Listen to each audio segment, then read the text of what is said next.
Você falou sobre tudo dá pra tirar grandes histórias.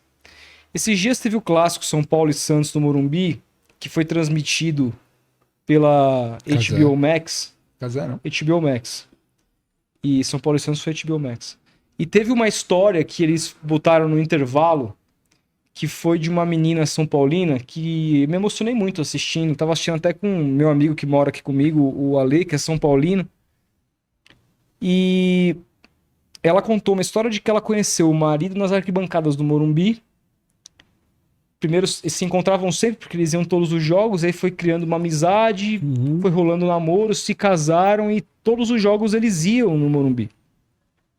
E esse rapaz faleceu em 2021. É Covid, né? Na metade de 2021, vítima de Covid. A última vez que eles se falaram foi sobre o São Paulo. Ele mandou uma mensagem pra ela. Ele pediu pra que ela colocasse, que ele mandasse um radinho pra ele ouvir os jogos, porque ele ia pra UTI e tava naquela onda que, pô, você entrava na UTI, você não tinha mais comunicação com ninguém, que ninguém podia entrar. E eles não se falaram desde então. A Tainá Espinosa, que é a apresentadora lá dos jogos, ela até chora no momento, ela manda pro intervalo, ela tem uma hora que ela chora, ela embarga e chora. E assim que terminou, cara, além de emocionado, eu fiquei revoltado, porque a gente tá falando de metade de 2021. Vamos lembrar que final de 2020 a Pfizer mandou mais de 100 e-mails pro governo federal pedindo para que Comprasse a comprassem vacina. as vacinas, vacinas essas da Pfizer que tiveram todo o sucesso e nos tiraram dessa cova que a gente tava, essa pilha de gente morta. E na minha revolta, eu falei, cara, mataram esse cara. Essa gente matou esse cara. Essa gente que não respondeu, essa gente que comandava o país. E, sabe, como foi? E aí, para puxar essa questão das histórias, como que foi para você viver em termos jornalísticos, que eu acho que é a pauta tema de hoje, né? Você falou também muito do jornalismo estar sendo, de alguma maneira, golpeado. Como foi para você viver, está sendo para você viver essa era do jornalismo sendo golpeado a todo momento, com narrativas?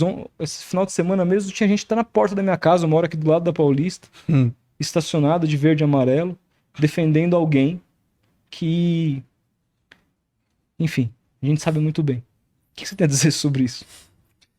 Eu acho que nós sobrevivemos, né?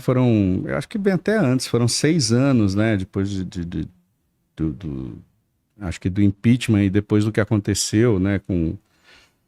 Nesse governo Bolsonaro, foram anos terríveis e eu tenho 2 filhos adolescentes, né?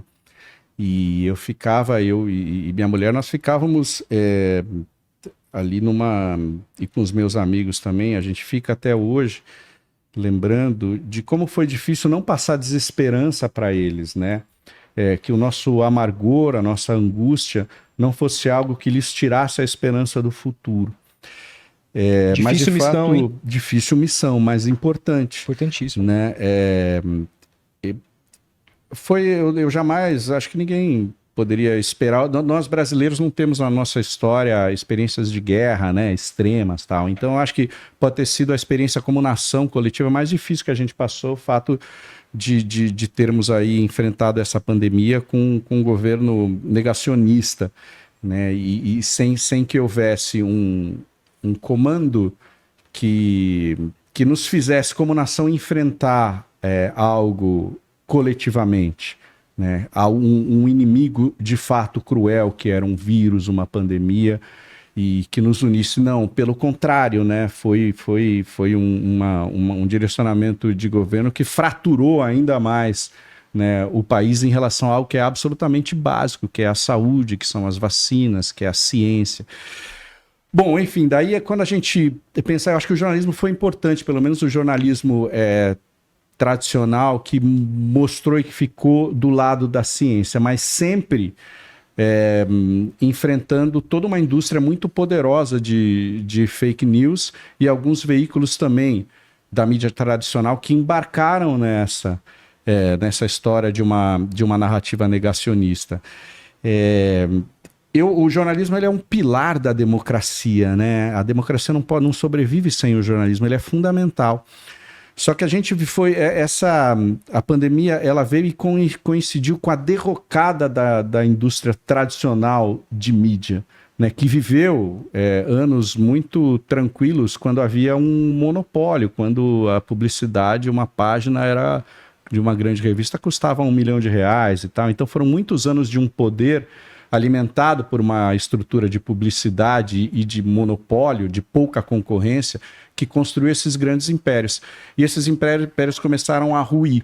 Então a gente teve uma diminuição de mercado muito grande de trabalho.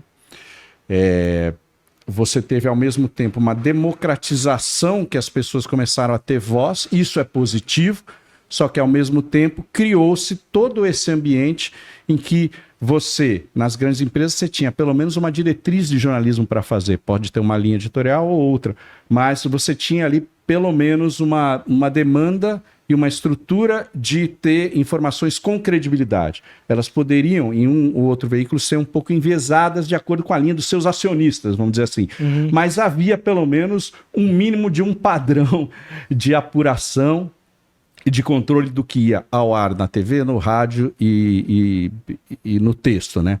Aí quando quando explode a internet e todo mundo passa a ter seus veículos e tal, e o WhatsApp acaba sendo um mecanismo muito eficiente de disseminação de conteúdo, aí você começa a enfrentar um cenário de muito caos, né? De um apreço pelo conteúdo que lhe reforça o que você acredita, independentemente dele ser verdade ou não. Isso reforça a natureza preguiçosa do ser humano. Uhum. Poxa, se eu estou recebendo algo que simplesmente está dizendo que o que eu acho realmente está certo e que aquilo que eu odeio realmente eu devo odiar porque eu tenho razão, por que eu vou me dar o trabalho de ler um livro que vai questionar isso? Ou por que eu vou ter o trabalho de checar aquela informação que eu estou recebendo? Imagina! Eu vou reproduzir e cada vez mais eu vou recebendo, porque isso vai filtrando, o algoritmo vai filtrando esse universo. Quando você vê, você está encapsulado em cima de crenças que você até acha que são verdadeiras, mas de repente são absolutamente falsas. E estão te direcionando a comportamentos completamente erráticos, que como, por exemplo, e contrário à ciência, eu achar que a Terra não é mais redonda. E aí, nesse sentido... É muito louco. Então, para mim, eu que vivo da informação que me apaixonei pelo jornalismo e que sou jornalista para contar histórias verdadeiras, né, que possam tornar o mundo uma coisa melhor, para mim é uma derrota de tudo que eu acredito. Então eu vivi todo esse período de pandemia, esses últimos anos, como um derrotado, como alguém que perdia. Todos os dias eu perdia um pouco. E minha energia vital foi lá para baixo. Nossa, não só a minha, também. de muita gente que é amiga, que está próxima de mim.